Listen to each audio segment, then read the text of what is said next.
Hello and welcome to Just Onside. It's a blustery Monday evening in Blackburn. How is it your way?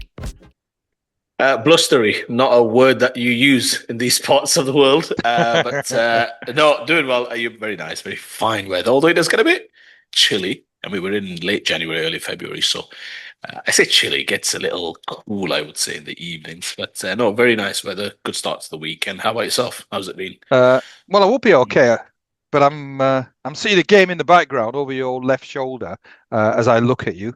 I'm not too happy. Are you trying to get your own back on me? But yeah, I thought so. It's quite selective of you to take this shooting in another room. Normally, you're playing all types of games. I think last week when Arsenal lost to United. You did, I think, have the game on. I can't remember anyway, but I thought it'd be a bit of an inside joke. I think the goals are about to happen to you. If you want to just let me just angle the camera a little bit more closer for yourself. Let's see, but no, all a bit of a joke. But good game. Yeah, it is the Arsenal Leeds game. Yes. And that sort of segues us into obviously talking about the game. I mean, from my part, very, very disappointing. I must confess, I mean, I was sort of not optimistic. But there was a couple of things that happened which sort of raised my sort of hopes a little bit. If on the day before, now normally a side like Arsenal always flies, especially if it's a fair distance. But I think there was an issue. There was a fog issue, which Yep. meant that they had to go by coach, which is from London to Leeds. It's about sort of 6 hours, so it's a fair amount of travelling, albeit luxurious coaches. These aren't National Express, but it's Shout still out to obviously. National Express. So, but it's still obviously it's a sort of longer journey than they would normally have. And then 20 minutes before the game, Saka, uh, key player for Arsenal, pulls Yeah. out. So I'm sort of thinking that the Almighty is giving us every opportunity to compete. But my goodness me, it was a poor performance from us from minute sort of 1 to minute 90. A stroll in the park for the Arsenal. Really comfortable victory. So certainly from my point of view, very, very disappointed as a Leeds fan. But as an Arsenal man, what's your thoughts?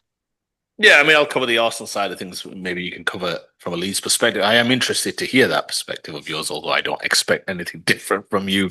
Probably expected to turn Arsenal over comfortably, knowing you. No, I mean, we spoke about it last week, didn't we? You after the game against United, we both said that by all intents and purposes, Arsenal still should beat Leeds, and I think you agreed.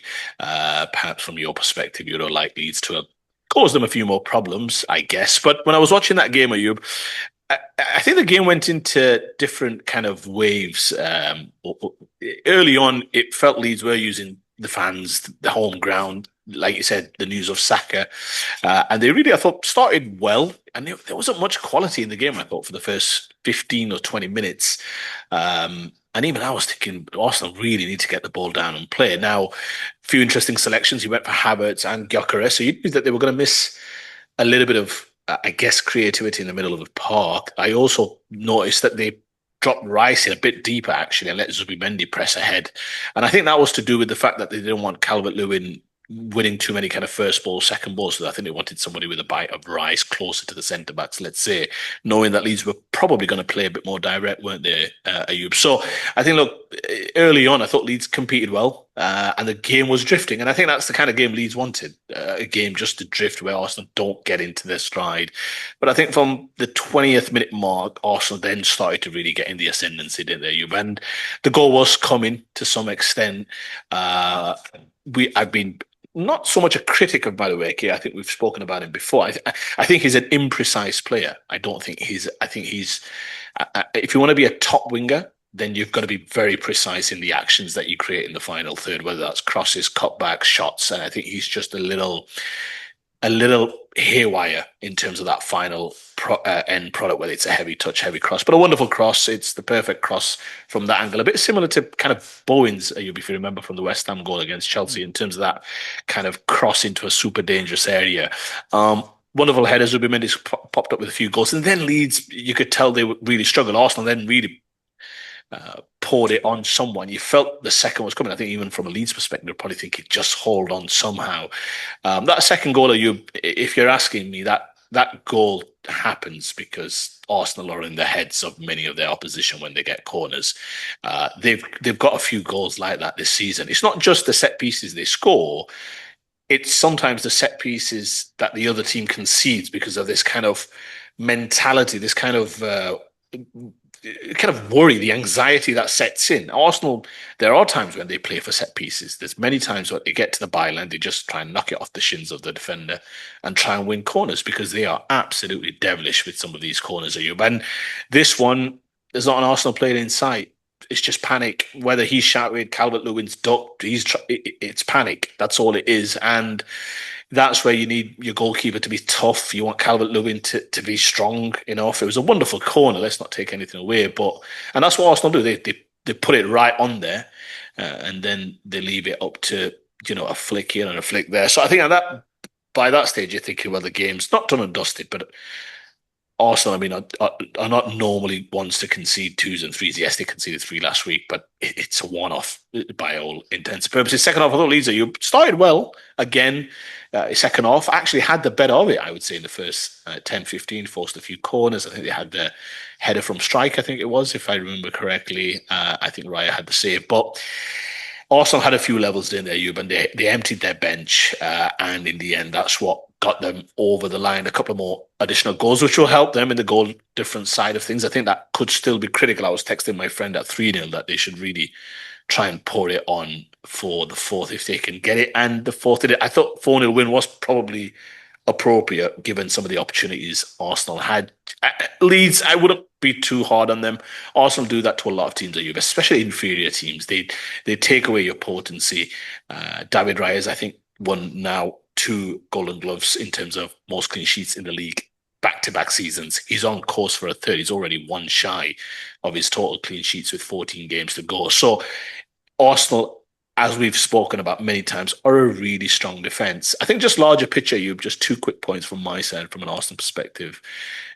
I think you'd agree. I've been relatively kind of calm and reserved in terms of throughout the season, the peaks and troughs, because ultimately you are going to lose some games. And I was quite calm after the United game because you give credit where it's due. I think Arteta spoke about it actually again yesterday or post-match, saying, look, we've got to give credit to the effectiveness of United. He watched the game 2 or 3 times. He said, that's what I saw. They were super effective with what they did. But some of his comments before the Champions League game, after the Champions League game, he's just struck the right tone for me in terms of embracing the challenge, not suggesting as though this is a weak mentality, not going against the press so much, talking about how everyone thinks we're going to bottle it and what have you. I think he just spoke about, look, yeah, we're in a good position. This is what you fight for. This is what you fight for, to be in great positions to achieve great things. So I think he's just struck the right tone for the players just to set the club and the squad in the right place. So I think he does deserve credit because you can imagine Leeds got a goal earlier. You suddenly the pressure. You can imagine what that would have felt like. So I think that's the first thing. Secondly, I think there has been, just very quickly, Ayub, a lot of talk about, and I'm really keen to hear your thoughts because I know you put results above all else, really, even above aesthetics and performance and all the rest of it. There's been quite a bit of talk already about, Arsenal, and if they do go on to win it, they'll be weak as champions, and they don't play the most aesthetically pleasing football, which for me is a bit disappointing. I had somebody actually texting me on Saturday if I actually enjoy watching Arsenal play, which I thought was a slightly unusual question. I mean, the fact of the matter is that for the longest time of year, Arsenal were kind of talked down to, so to speak, as that goal just happens over my shoulder. But no, they were talked down to you. But I'm talking about the days of even Fabregas, Van Persie, Johan Joru, Senderos. I mean, we've had some good times even with those players, but really, for the most part, never serious. People looked at Arsenal, again, a cute team, nice team, but not serious when it came to the physicality of a Mourinho's Chelsea or United in terms of the strength that you have to go up against those Fergie teams. And later on, when Pep came and he was absolutely flying high, Arsenal were getting swatted away. And the idea was, Arsenal they were Man City light, if you remember that famous comment. And I find it a little bit interesting because what Arsenal are doing is to say there's 2 main aspects of the game. There's defending and then there's attacking. And there's one side of the game, which is defending, that they do better than any other team, and it's not even close. And when you do that, Ayub, you give yourself a great base to win games of football. Now, you win enough of those, you're going to win hopefully, a title. Now, a cup competition, bad things can happen. You have one bad performance, you're out. But over the course of 38 league games, good habits will often forge good long-term results, let's say. So I don't understand because ultimately they've, I think, I think they've scored the second highest amount of goals. And I know it's not just goals and goals against that you've got to look at. Even I know Arsenal are a cautious team. I'm not going to say no. They're a very methodical team. We've spoken about that many times, risk averse. But the fact of the matter is, when it comes to one aspect of the game, which is to defend, they do it better than any other team in the league. Mm. And if you remember when we spoke about it after the Villa game or what have you, I said if they keep Gabriel, Saliba, and Rice fit for the most part, and the goalkeeper, that base in and of itself will give them enough options to win games of football. So, yeah, I find it a bit bemusing. Yes, we'd all love our teams to be free flowing, but when you're free flowing, you're going to often leave yourself a little bit exposed. And Arteta's DNA, Arteta's philosophy, personality is one to be cautious. And I think you've seen managers win that way. I think you've seen some managers lose that way as well. But when you've got talent like he has in the squad, he's thinking it only takes one goal. It takes one set piece, one Mm. situation. And he's got devilish centre backs who can get in goals as well. So I understand he's playing with the margins and you can get burnt every now and again. But again, from a defensive point of view, they've got the best defense in the league. Statistically, your eyes tell you they've got the best defense in the league. And defense will carry you a long way. So, yeah, good, comfortable win. 5-0 in the first game, but you 4-0 in the second game. Those are incremental improvements. Hold on to that. Onwards and upwards from an Arsenal perspective. From your perspective, Ayub, you seem a bit disappointed. I mean, I thought Arsenal would win, but of course you're always nervous. How did you see it from a Leeds perspective? I mean, I'm disappointed, not because of the result, because I did, I've got to be honest. I mean, uh, I was expecting us to get beat, so that wasn't a surprise. It was the the the lack of fight. I mean, really, it was we never really laid a glove. I mean, we started. I mean, you said we started all right. I mean, we sort of huffed and puffed. Never really looked. I mean, it was Ampadu had a nice strike which went over the Yep, bar, but apart from that, it was just a lot of running around, a lot of hustle, but there was no real quality, and it looked inevitable. It just looked inevitable that at some stage Arsenal would get a grip of the game and they'd score, and exactly what happened. I mean, the second goal was farcical. It really was, and it's symptomatic because we've had issues with goalkeepers for a number of years. We've had yep, sort of very, very poor quality keepers.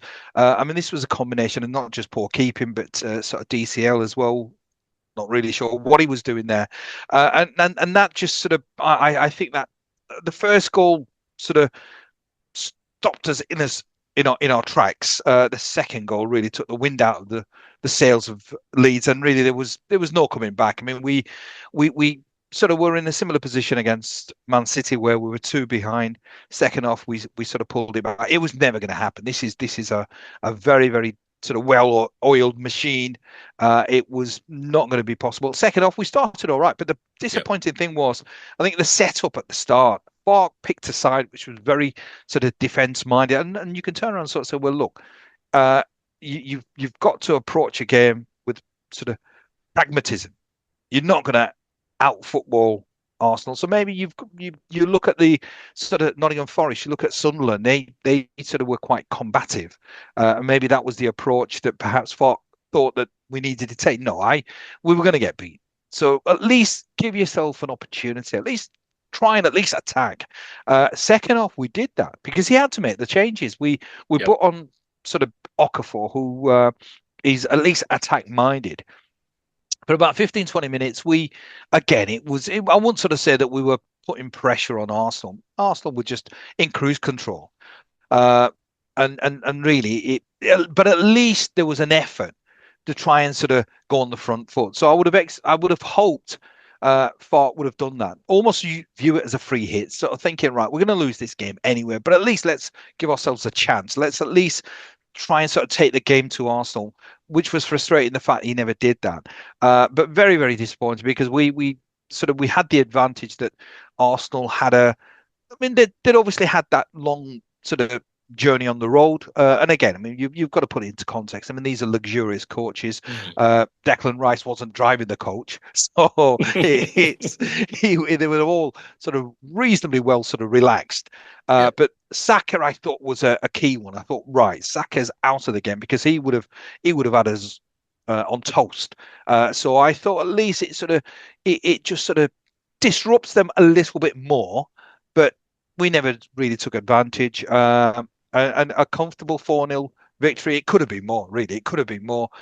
So I'm really, really disappointed. The saving grace was, I mean, my word, it's the Chelsea West Ham game. I mean, I was looking at the score at 2-0. I was thinking, oh my goodness me, this is going to be a real, a sort of the twisting of the knife. I mean, it was bad enough us losing, but West Ham to win at Chelsea, and it was really interesting. And I wasn't watching the game, but I was following the Mm. game on social media. So 2-0, I'm absolutely distraught. Chelsea pull a goal back, it's 2-1. I kept on checking the score, it's 2-2. I was upstairs, more my lads downstairs. So I was praying that there'd be because when Chelsea score, especially a decisive goal, he does that sort of he roars. So I was sort of praying that he was gonna have I was gonna hear that roar. Uh, so it was about 90 odd minutes, and I just resigned myself to the fact that look, I'll be satisfied with at least a draw. Considering obviously West Ham winning 2-0, but then sort of 91st, 92nd minute, second minute, that roar, and I sort of ran downstairs to celebrate the win with him, or at least sort of because there was still about 2 3 minutes Yeah, yeah, to yeah, go, and there was a little bit of drama as well yeah, yeah, in those 2 or 3 minutes. So that was monumental. That was massive. Now I still think West Ham are too good, and they are too good, and they won't be part of the relegation mix. Forest, and again, I mean that was a big result yesterday as well. Because I was expecting Forest to beat a very, very sort of indifferent Crystal Palace. The fact they got a man sent off, obviously, that sort of worked in our favour. And in fact, the best result for us was a draw because sort of Palace are there or thereabouts. They're in the yeah, mix. So it from sort of a disappointing result. It turned out to be not too bad a weekend of results, but we've got a massive, massive game yep. coming this Friday against Forest. So I mean that's going to be monumental. But overall, disappointed because we really didn't compete. But I suppose in the grand scheme of things, no real damage done. We're more or less sort of as we were. But it's going to be important that obviously we sort of put up a better show against Forest on Friday. It's going to be monumental. I mean that game.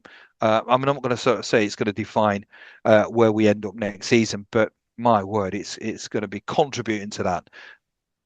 Yeah, the only thing I would disagree with you, Ayub, in that piece is the West Ham bit. I mean, they were wonderful for the first half, and they play the kind of football where I thought if they play games like this and they play halves of football like this, they'll survive. Yes, because they were wonderful in that first half. Yes, Chelsea made a number of changes, but irrespective, when you're at the bottom of the table, which West Ham are, at the bottom three or what have you, to play football with the confidence that they did, the player up front, I forget his name, was it Pablo? I don't want to misquote, but he played really well. I think the new signing and what have you, but they just looked free flowing. Aaron Mm. Wan-Bissaka was absolutely flying on the right side, and I mean, your man Somerville again, wonderful finish, and Yeah, he's in a real rich vein of form. But they were playing some real good stuff. You'd never think for a month of Sundays that they were in a relegation battle. The yeah, way they were moving the ball around, probably should have had more. They even started the second half, I think, with some opportunities. Yes, Bowen was probably offside from that free kick, but even so, there were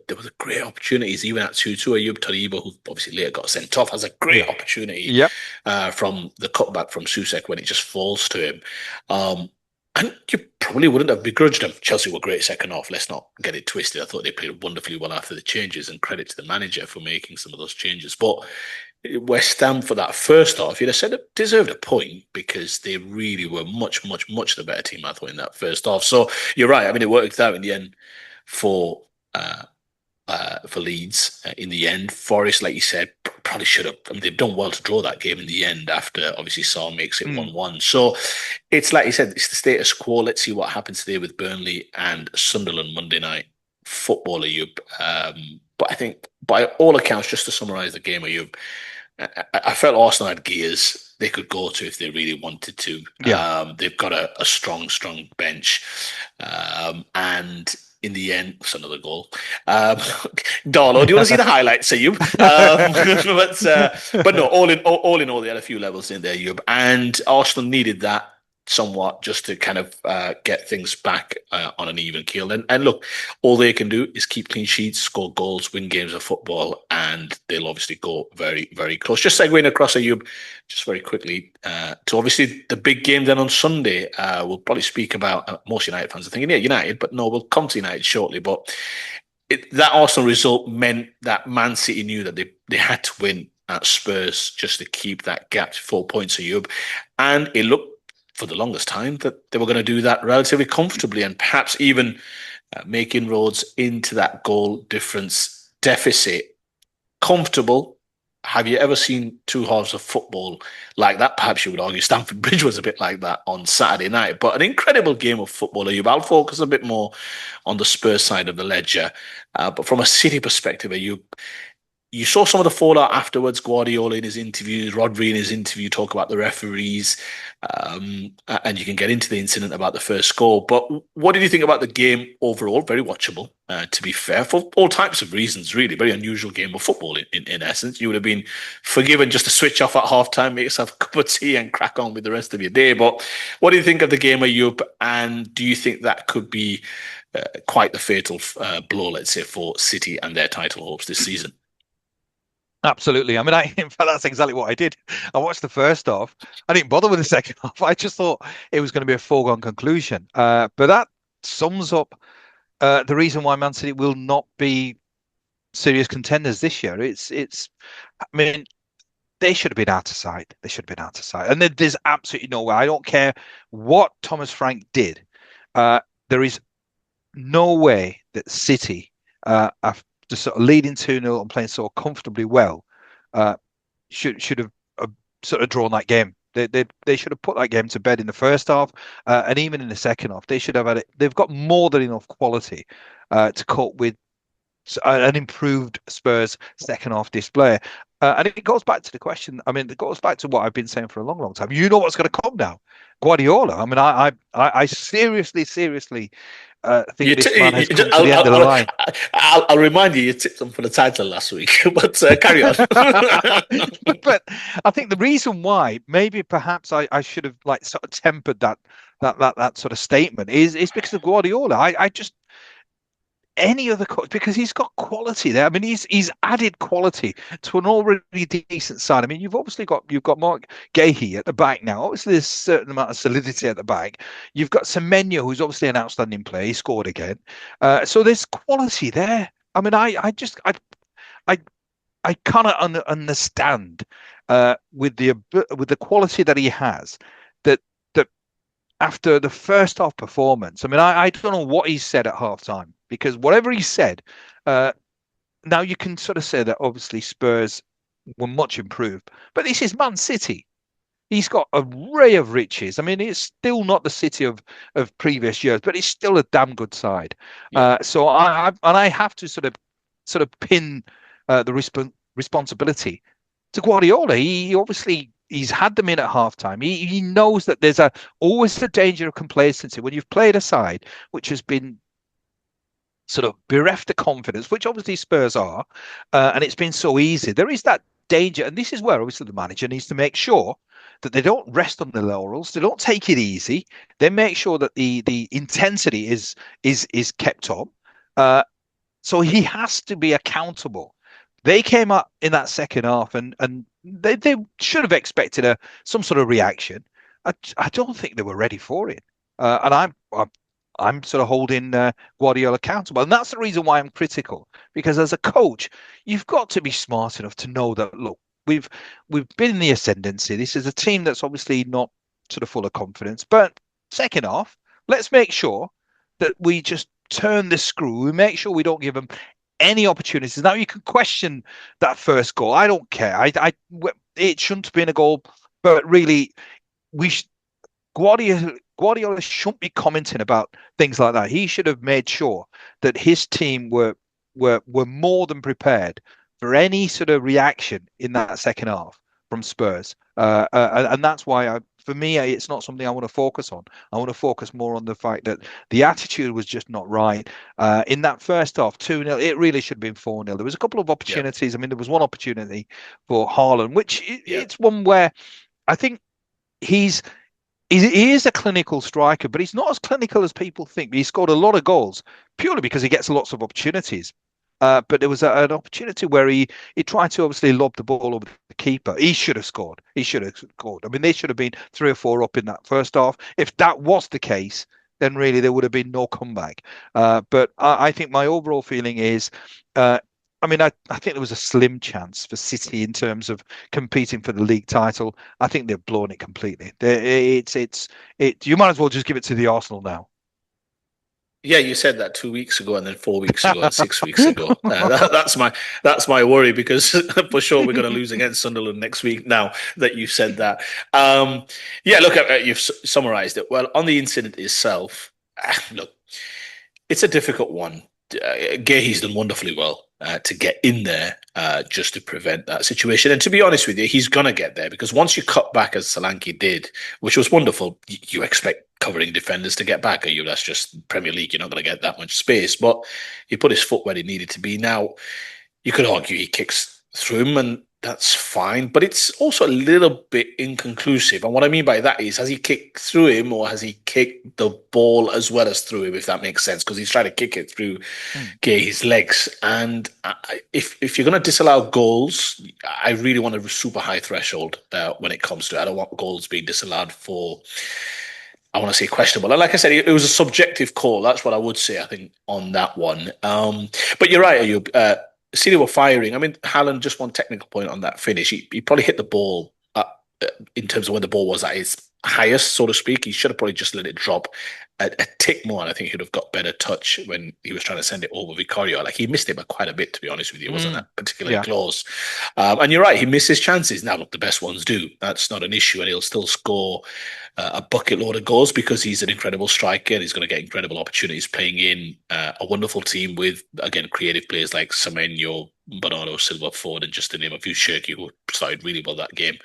Um, so yeah, I think one thing on City I would say is you're right. At half time, you'd never think that this game's going to turn Mm, into anything. It was just the fact that it was Sunday night that I thought, well, there's nothing else to do, especially given being 4 hours ahead. I'll tell you a slightly funny little story. One of my good friends, who's an Arsenal supporter in the UK, he sends me a picture of himself in a hospital gown just whilst the game's about to start. I'm telling him, look, what's going on here? Because he's not giving me any forewarning. And he's like, oh, I'm just getting ready for an operation. I was like, what's going on? He said he's having a hernia operation. He's a diehard Arsenal fan. There's nobody I speak to about Arsenal more than him.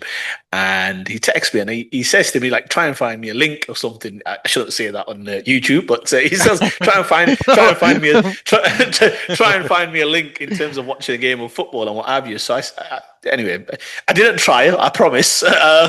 But anyway, the point is, it goes down to 2-0, and I say to him, listen, don't bother. No need. Just follow it on radio and all the rest of it. It gets to half time, and I message him, and I see he's not read the message. So I'm thinking he's gone surgery. He's having surgery for sure. Anyway, he comes back 2 hours later. I text him saying 2-2 full time. Wow. And he was absolutely cock a hoop, bearing in mind he'd been knocked out under general anesthetic and everything. So quite the lovely surprise once he regained some consciousness as an Arsenal fan. But no, look, I think from a City perspective, I think you'd agree, they are, when it got tough for them in that second half, it looked like the game could finish like anything. And that's not the City we know, the control that we know. You've got Semenyo slightly mm, cheating on that side. It slightly upsets their balance. Rodri, I thought, had a good game, but he's not the Rodri of old in terms of that yeah. control. He probably should have been sent off, to be honest with you. Once he picked up a yellow, he got very lucky in avoiding a second yellow card. And they just look like a team that looked vulnerable at 2-1. Now, it's a wonderful goal at 2-2, perseverance from Gallagher, wonderful finish from Solanke, incredible finish, to be fair, and Donnarumma can't quite keep it out. But just on Spurs itself, very quickly, you've got to give Thomas Frank a lot of credit. That's a very lonely place on the touchline. I was texting Moggy throughout the game a little bit in that first half. And the reason I reached out to him was I was watching that first half, and obviously Spurs, they had so many, a plethora of injuries, in terms of that personnel, makeshift, moving Palhinha to back three. Van de Ven's not available. Romero gets changed at half time. I mean, it was a real makeshift 11 to some extent. And even in that first half, and this is why I reached out to Moggy, even when they were getting done, and they were nowhere near. They were second best. They were third best on that football pitch for that first half. And I texted him saying, "This lad Xavi Simons, I've watched him a lot for Spurs recently, and I thought he's a nice player, but Spurs don't need nice players right now. They need." Absolute kind of fighters and warriors and all the rest of it. But he really surprised me yesterday. I thought not only was he wonderful in terms of the quality that he had on the board, he never hides. He's always looking for the ball. He's driving forward, bags of energy, and maybe it's just taken him a little bit of time just to kind of get up to speed, the physicality of it, the how to kind of bounce off challenges. But I love any footballer who takes the ball in difficult circumstances. Imagine what that crowd was like, Ayub, in that first Mm. half. Imagine what that stadium was like. They've Yeah. not watched their team win home games in the league for now nigh on season and a half. They've just not seen their team win at home in terms of on a consistent basis. If you look at the statistics, it's absolutely galling. And yet here he is in a stadium where there's nervousness, there's anger, there's frustration. It was quite eerie in that first Mm. half. You know that the manager's most likely, if this finishes how it could, threes and fours, he's probably going to get the boot. And for him to keep showing, I love that about footballers. Any footballer, any team, I'll have those any day of the week. I thought he was wonderful, and he got his rewards, didn't he, in the second half? I thought he Yeah. really, and I thought his kind of lead, not I say leadership, his kind of showing from the front in terms of how to do it kind of encouraged then Gallagher, and all of a sudden suddenly saw they were all kind of winning second balls, and that's the challenge City have when teams turn up the heat in terms of intensity, in terms of scrapping, when they're able to then defend in numbers. You can break on this City team, and that's the issue that City have. They look vulnerable. Teams know, I mean, you'd never say this, but teams feel as though they could get something against City, whereas I think sometimes against Arsenal, I don't think Arsenal are quite there yet, but sometimes against Arsenal, you see teams think, okay, it's going to be tough going, tough sledding, because they're a conservative team, they're a cautious team, and then you've got Rice, Zubimendi, Gabriel, Saliba, Timber, and Raya to navigate somehow. So it's not easy. And I think City just look like they want to play football, and teams then can get at them. And Spurs just went on, and you saw Thomas Frank on the side of you. Again, imagine him. He's been at Brentford. He's never going to get fired from Brentford Football Club. Yeah. And he takes the jump. He was always going to take a jump, but he takes this one. Spurs come calling. Who knows, maybe in a year or two, a Liverpool or United. These were all, you wouldn't say these were jobs that were past him in terms of the reputation he had for Brentford. He takes that leap. And if you remember, I said I'd feel so sorry for him in the sense if he got fired, because he'd have thought, well, Brentford's the perfect gig. Can I go back? Because he was happy that he settled there. So for him to get a tune out of his players in the second half, he's not had Madison all season. He's not had Kulusevski all season. He's not got Bentancur. He's missing Van der Ven. He's got a poor goalkeeper, let's be very clear. And Mm. he's got Porro missing and a lot of other issues. Solanke's just getting back. Richarlison's missing. For him to have all of that going on and still find a way to get a tune out of his players at their lowest ebb. Archie Gray, wonderful performance. You'll love that, I'm sure. But he was really good. And to get some of the young players playing like that in a situation in a stadium where you, as we say, they could have gone under, I think speaks a lot about that particular manager and that group of players. Look, does this give them any momentum heading into the next games? We'll see. The proof's in the pudding. They've got to go out and win games of football for Spurs. But I just thought, under the circumstances, Ayub, given what they were staring at the barrel down the barrel. You think this game's done and dusted. For them to pull that out of the bag, and perhaps could have even won it at the end. If you remember, Simmons flashes it across. I think it was Odebear. I'm not sure. Could have easily just slid it in. Good challenge from the defender. I just think speaks volumes of the manager, and I'm really happy for him. He seems a thoroughly decent bloke, and I think he's had it hard just because of the players that he's not had available. You take Madison, Kulusevski out of any Mm. team, Yeah. especially that Spurs team, the way they try and play, the creative hub, the movements. They've got Solanke. I mean, the entire spine. They've got major issues. Yet those young players will have learned a lot on Saturday. So if they can fight and they can scrap like they did on Saturday night, Sunday, I should say, they'll go a long way. And I'm genuinely very pleased for Thomas Frank. I think that's well put, and it perhaps is important that he just hangs in there just keeps getting the odd result like this because, in a sense, what he probably doesn't want is to get fired, and then obviously all of these players return, and he's not going to sort of reap the benefits of having a much better squad. But fair play to him. At the end of the day, I mean, it was. I must confess that first half. I mean, when I sort of switched off, I mean, because it was in my opinion, it was no contest. It really was a no contest. So to recover from that is a spectacular effort. And he obviously must have worked wonders in that half time because it can't have been easy. You're right. It can't have been easy because the natives were definitely getting very, very restless. I'm not sure if there was too many boos, but certainly I don't think they were sort of in a good mood, the fans. But it's what happens the next game because if they lose comfortably again, they're back to square one. I mean, this was a fantastic result, but he's. I mean, you're right about Thomas Frankham, and I think he's earned the right for a better gig, and you just want him to be in a position where at least he's got a stronger squad, where you can really sort of then sort of say how good he is or how perhaps he isn't. But at the moment, it's difficult to judge him because he's really not having the squad that he needs to be able to sort of compete as well as he can. So it will be interesting to sort of see sort of the next few games to see whether this was just a one-off or whether maybe perhaps he has got that sort of attitude right with some of the players. Right. Talking about a manager who's under pressure, I'm going to go to a manager who's not under pressure now, Michael Carrick. Wonderful performance. I mean, it was it sort of it was almost a perfect performance. It was that Fergie time sort of winner. Really enjoyable game. That's 3-1 wins on the bounce.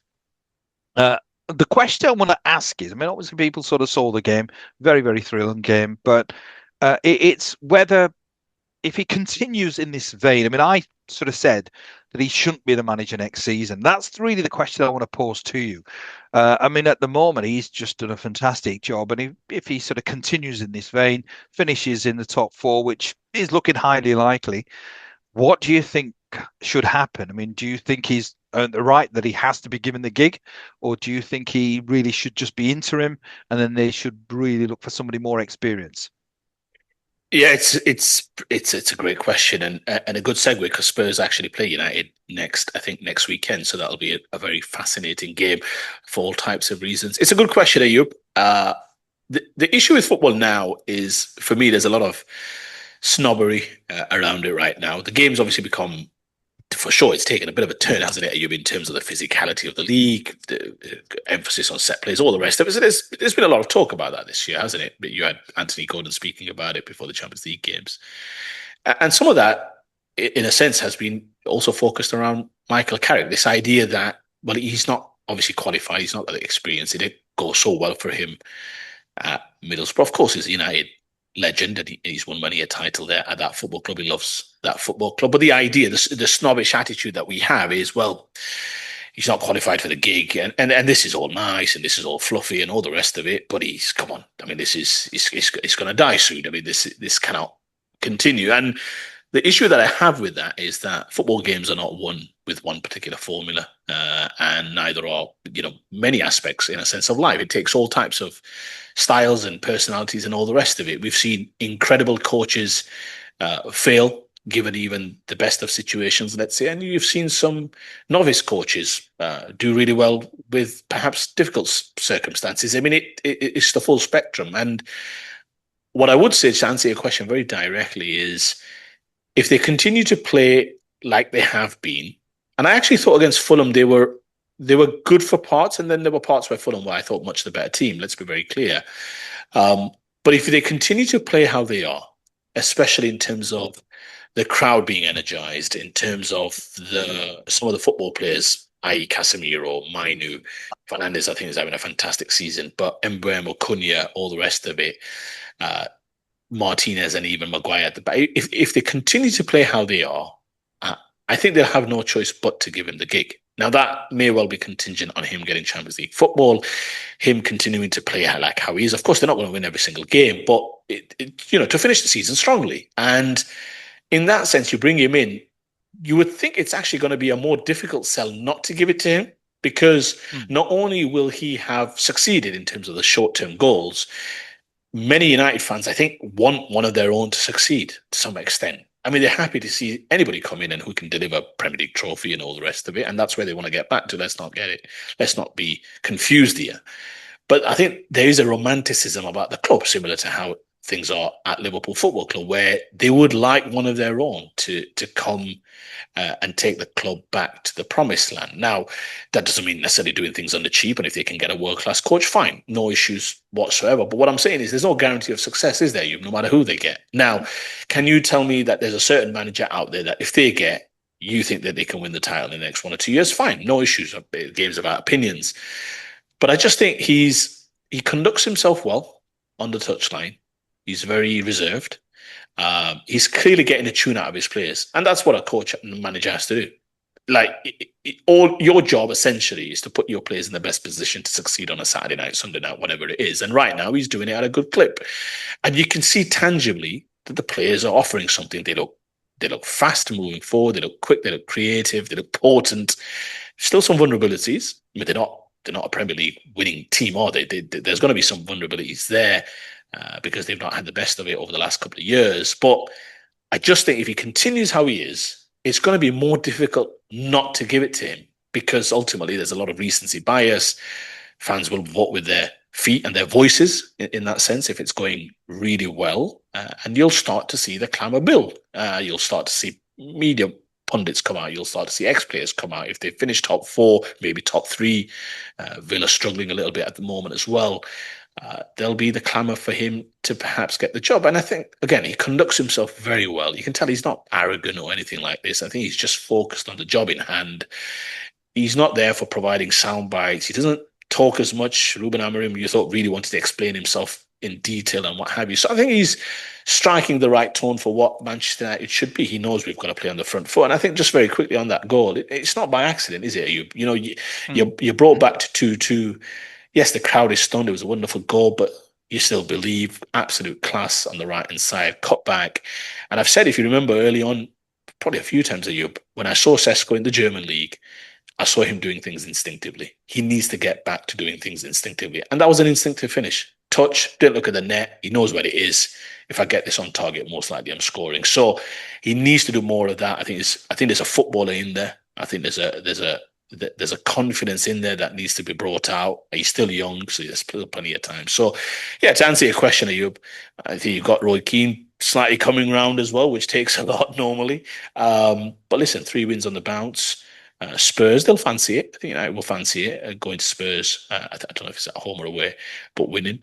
And if he continues this form, I mean, to be honest, it's not much of a decision, is it? Really, if he just wins games and games and games of football, that's what you paid for. So yeah, wait and see. Still early days. I don't think he's necessarily got the gig, or I don't. I still say it's probably 70-30 against right now. But again, if he gets Champions League football and if he keeps playing the way they're playing, there'll just be such a good feeling around that football club heading into next season that I think he may well get the gig. I think you're right because it will be very, very difficult.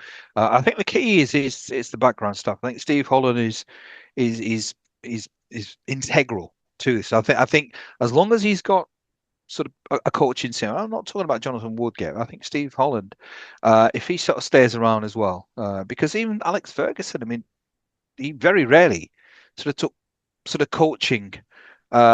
He was the manager, but he had a nice coaching setup. I mean, I think Mike Phelan was around.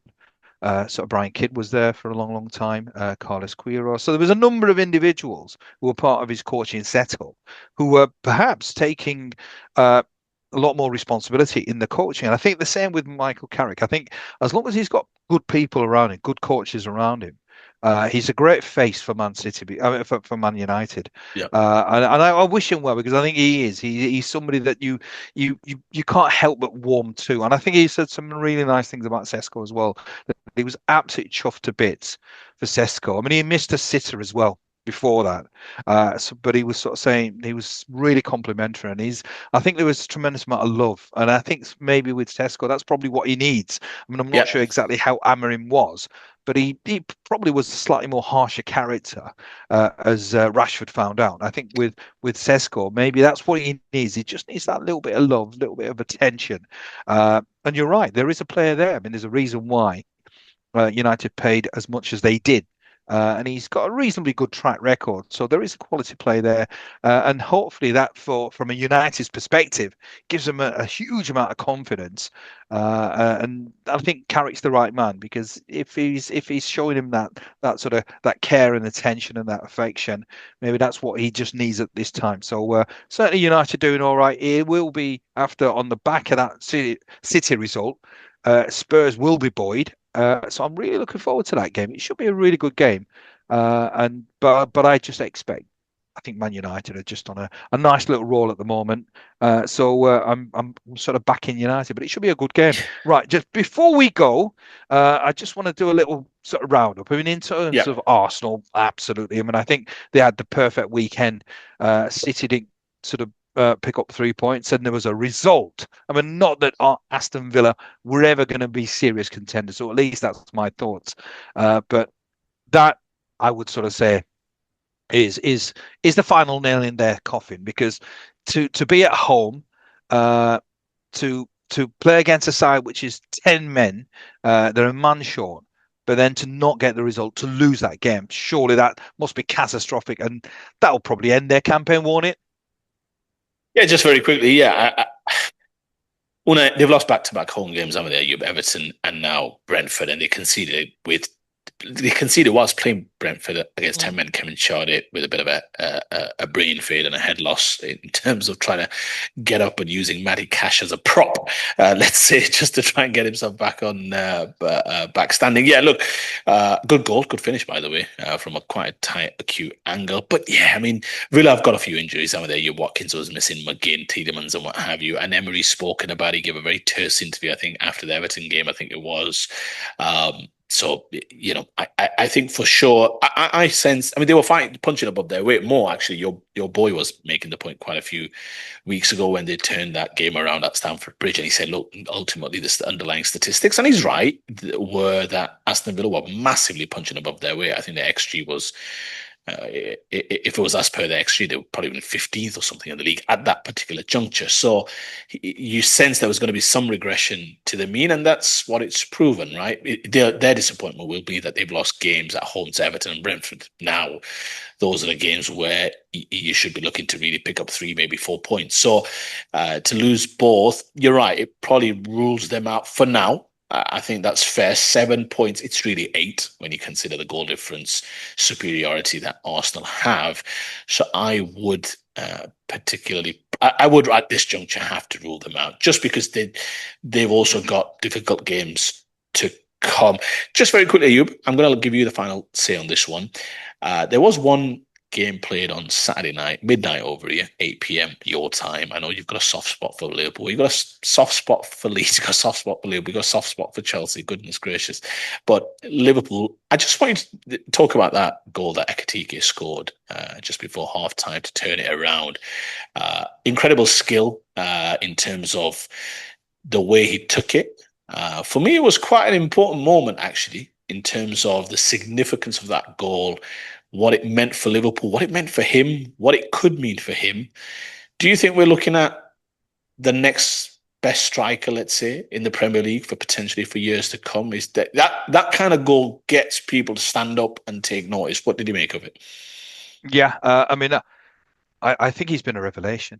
It really has been a revelation, which then begs the question why they pursued Isak so vigorously. Because really, there's no need for anybody else apart from Ekitike. I just think that is a finish where it's a striker where Yep. everything is so clear. Yeah. There's a clarity. I mean, you need class, absolutely, but there's clarity. There's no doubt. There's no reservations. It's almost as if he's done something without even thinking about it, and then he's probably realised, oh, hang on, wow. And that is a striker on top of his game. He's a complete centre forward, I think, because he's about 6'3", 6'4". So physically, he's a unit.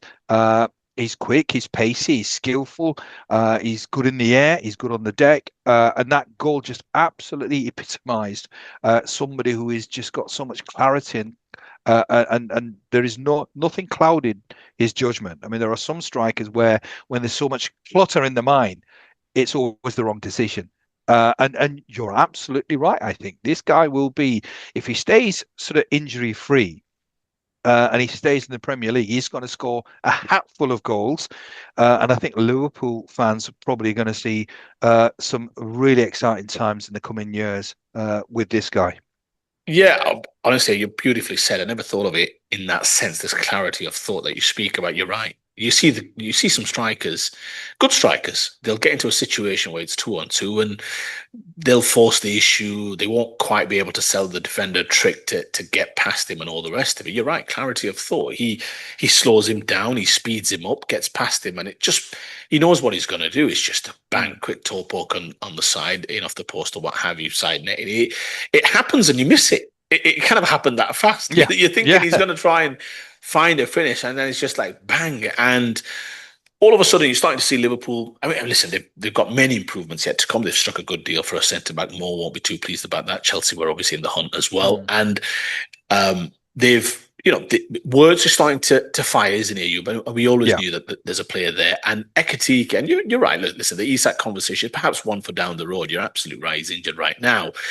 For me, there are two types of strikers. There are those who, in terms of two types of good strikers, there are those who tend to get on the end of things through sheer class, movement in the box, efficiency of touches. You're talking your Kanes, your Hallands, perhaps even your Guerras to some extent, Van Persie. The ones perfect in around the box, even Van Nistelrooy, going back a little bit further. And then there are those who can make their own.